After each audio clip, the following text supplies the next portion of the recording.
Hello దోస్తో, నేను మీ MMG. Friends, title సంబంధించి చూసారు కదా, ఫోన్పేలో ట్రాఫిక్ చలానికి సంబంధించి రీసెంట్లీ అప్డేట్ అయితే వచ్చిందనమాట. సో ఫోన్పే, గూగుల్ పే, పేటీఎంలో ఇంతకుముందు ట్రాఫిక్ చలానా పే చేసే ఆప్షన్ అయితే ఉండేది. సో మధ్యలో తీసేశారనమాట ఈ ఆప్షన్ని.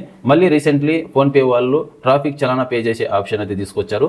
ఆంధ్రప్రదేశ్ వాళ్ళు, తెలంగాణ వాళ్ళు, గుజరాత్ వాళ్ళు ఫోన్పే ద్వారా ఈజీగా ట్రాఫిక్ చలానా అయితే పే అయితే చేసుకోవచ్చు. ఫోన్పేలో ఈ ఆప్షన్ ఎక్కడ ఉంది అనేది మీకు స్క్రీన్ మీద డిస్ప్లే చేస్తున్నాను. ఇక్కడ నుంచి అయితే చూసి మీరు కూడా మీ వెహికల్కి ట్రాఫిక్ చలానా ఉంటే కనుక పే అయితే చేసుకోండి ఇప్పుడే. ఓకే, సో ఫస్ట్ మీ మొబైల్లో ఫోన్పే అప్లికేషన్ని ఓపెన్ చేసుకోండి. ఇంటర్ఫేస్ అయితే వచ్చిన తర్వాత ట్రావెల్ మీద అది క్లిక్ చేయండి. ట్రావెల్ మీద క్లిక్ చేసిన తర్వాత ఇక్కడ మీకు పాపులర్ సర్వీస్ అని ఉంటుంది. దాని కింద ఇక్కడ ఈ చలానా అని ఉంటుంది. ఈ చలానా మీద క్లిక్ చేసిన తర్వాత ఆంధ్రప్రదేశ్ వాళ్ళు ఇక్కడ నుంచి పే అయితే చేసుకోవచ్చు. గుజరాత్ వాళ్ళు పే చేసుకోవచ్చు. తెలంగాణలో ఉన్న వాళ్ళు పే చేసుకోవచ్చు. సో ఆంధ్రప్రదేశ్ వాళ్ళు ఉంటే కనుక ఆంధ్రప్రదేశ్ మీద క్లిక్ చేయండి. తెలంగాణలో ఉన్న వాళ్ళు తెలంగాణ మీద క్లిక్ చేసి మీ వెహికల్ నెంబర్ అనేది ఇక్కడ ఎంటర్ చేసి కన్ఫర్మ్ మీద క్లిక్ చేయండి. కన్ఫర్మ్ మీద క్లిక్ చేసిన తర్వాత పే అనే ఆప్షన్ అయితే వస్తుంది. మీ వెహికల్ మీద చలానా ఉంటే కనుక ఇక్కడ అమౌంట్ అయితే కనిపిస్తుంది. సో పే మీద క్లిక్ చేసి మీరు పే అయితే చేసుకోవచ్చు. Okay, thank you. వీడియో నచ్చినట్లయితే ఒక లైక్ చేసి మా ఛానల్ ఇంతవరకు సబ్స్క్రైబ్ చేసుకుంటే సబ్స్క్రైబ్ చేసి పెట్టుకోండి. సో వెహికల్ మీద చలానా ఉన్న వాళ్ళకు ఈ వీడియోని షేర్ అయితే చేయండి.